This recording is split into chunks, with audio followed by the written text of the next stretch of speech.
रामकृष्ण हरी. विठ्ठल सुखा विठ्ठल मुखा तुकया मुखा विठ्ठल. जगद्गुरु तुकोबराया या अभंगामध्ये विठ्ठलाचं गुणगान गातायत. विठ्ठल काय आहे? विठ्ठल सखा, विठ्ठल सुखा विठ्ठल दुखा तुकया मुखा विठ्ठल. विठ्ठल शिवाय तुकोबरायांनी आयुष्यामध्ये दुसरे कुणाची सेवा नाही केली.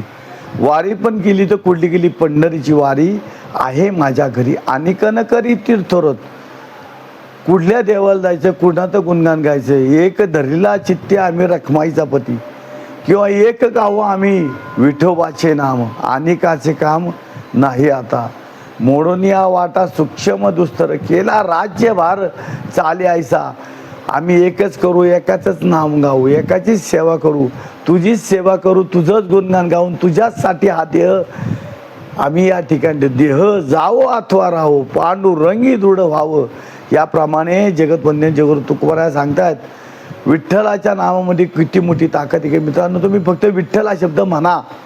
विठ्ठल विठ्ठल विठ्ठल म्हटल्यानंतर तुम्ही ज्या वेळेला वरच्या टाळ्याला जीभ लावसाल त्यावेळेला तुमची जीभ वरच्या टाळ्याला लागल तर हृदयाची डबल स्पंदन होतात. तुम्हाला कुठलाही डायबिटीस BP हा विकार होणार नाही.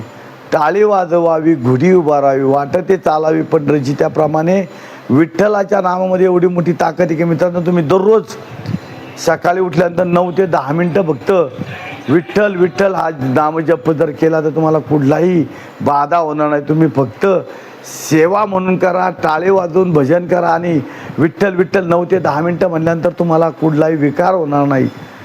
तुमचं हृदय हे डबल आकुंचन प्रसरण होईल आणि तुम्हाला निरोगी राहाल. अशी एक विठ्ठलाची ताकद आहे. म्हणून तुकोबराय सांगतात विठ्ठल सुखा विठ्ठल मुखा तुकया मुखा विठ्ठल. रामकृष्ण.